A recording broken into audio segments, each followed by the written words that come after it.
မင်္ဂလာပါဒီနေ့ဆရာမတို့ရဲ့ sounds က ch ဒါက ch နော်ဒီဟာနဲ့အတန်အရန်တူတဲ့တစ်ခုရှိတယ်အဲ့ဒါကအရင်တုန်းကသင်ပြီးသွားပြီဒါက sh ဒါက s နဲ့ h နဲ့ကို s နဲ့ကိုရောထားတဲ့ဟာ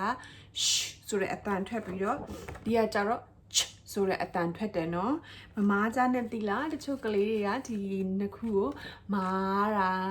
များပါတယ်ဒါပေမဲ့ဒီမှာကြတော့အတန်ထွက်ပြီးတော့ဒါကိုကြတော့ ch ဆိုတဲ့အတန်ထွက်တာကိုမမေးနဲ့နော် caterpillar နဲ့ horse နဲ့ caterpillar နဲ့ horse နဲ့ကိုပေါင်းလိုက်ရင် ch ဆိုတဲ့အတန်ထွက်ပါတယ် okay အတန်ကိုကြည့်မယ်ဆိုရင်ဒီမှာနဲ့စားတဲ့စာလုံးတွေကိုကြည့်မယ်ဆိုရင် chips ဆိုတာpotato ပေါ့နော်အာလူကြော်လဲ chips လို့လဲခေါ်ရဲ crisps လို့ခေါ်ရဲ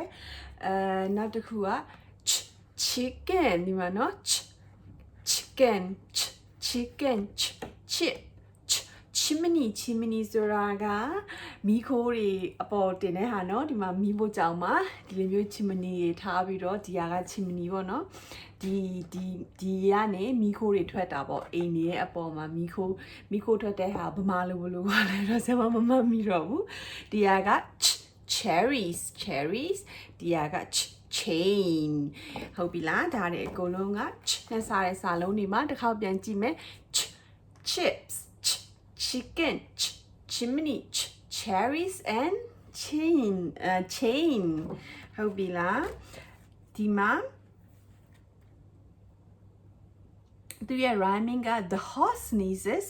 when the caterpillar's hair gap up his nose တဲ့ဒီမှာ the horse sneeze ဆိုတာ hacho လို့နာချေတာကို sneeze လို့ခေါ်တယ်when the caterpillar's hair get up his nose တဲ့ caterpillar ကဒီမှာခူရားပေါ့နော်ခူကောင်ရဲ့တဲ့အမွေးရတဲ့ nose horse ရဲ့ nose ထဲကိုဝင်သွားလို့ရှိရင်သူက choo ဆိုပြီးတော့ sneeze လုပ်တာဒီမှာတွေ့လားနော်ဒီစာလုံးနှလုံးနဲ့ကိုဒီမှာ story ဖြစ်နေပြီ okay ဒါက sound ဒီဘက်ကိုမြင်ရင် လို့ပြောရမယ်ဒီဘက်ကဟာကိုမြင်ရင်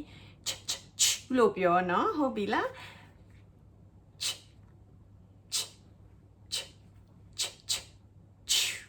ဟုတ်ပြီဒီဘက်ကိုမြင်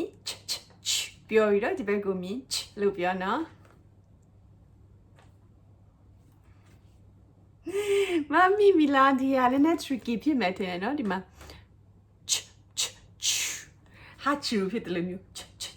နောက်တစ်ခုလည်းရှိတယ်ချူလို့လည်းပြောလို့ရတယ်နော်ချူကအရင်များနေလို့ရှိရင်ချူဆိုတာဒီရထားလေးမြို့ပါရထားတွေသွားလို့ရှိရင်ရထားပေါ်မှာပေါ့နော်ချူဆိုပြီးတော့အတန်ထွက်တယ်ဒီဟာကို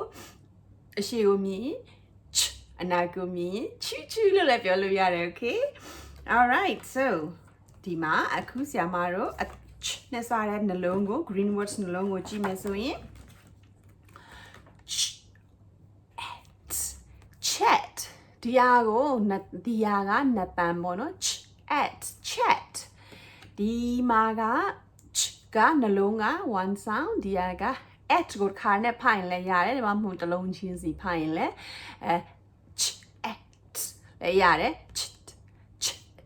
chat ဆိုလဲတလုံးဒီနှစ်ခုကိုတန်းဒီနှစ်ခုတန်းလဲရတယ်ဒါပေမဲ့ဒီလိုဖိုင်ရင်ပိုလွယ်မှာပေါ့အစာကြိုင် okay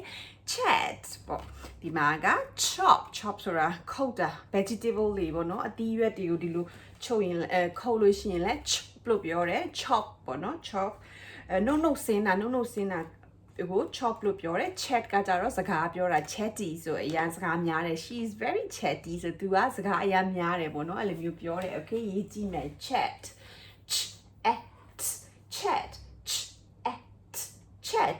sound က3တန်ပဲရှိရနော်စာလုံးက4လုံးရှိတယ်ဘာဖြစ်လို့လဲဆိုတော့ဒီက caterpillar နဲ့ horse နဲ့က best friend တွေသူတို့ကအချစ်ဆုံးတငယ်ချင်းတွေအဲ့ဒါကြောင့်မလို့သူတို့နှစ်ခုကအတန်တန်ပဲထွက်တယ်နောက်တစ်ခုက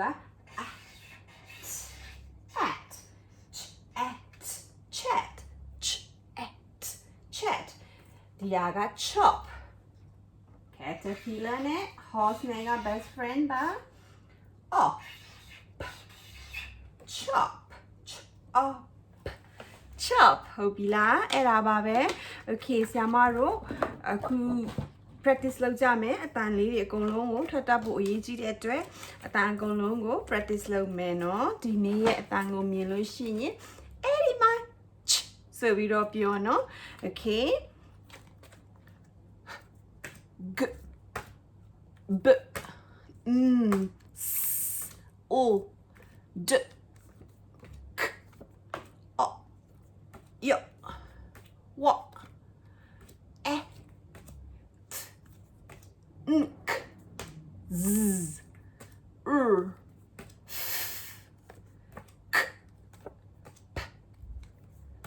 p t o a k I v j sh and ch okay my turn last time me ch ch ch your turn my turn ch ch ch your turn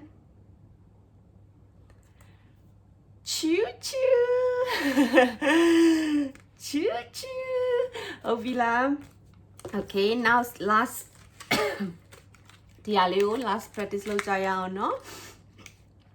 off was no yours in mine into oral what so be to girl your oh sorry you are when the I we said he she they me Hovila thank you very much for watching see you next time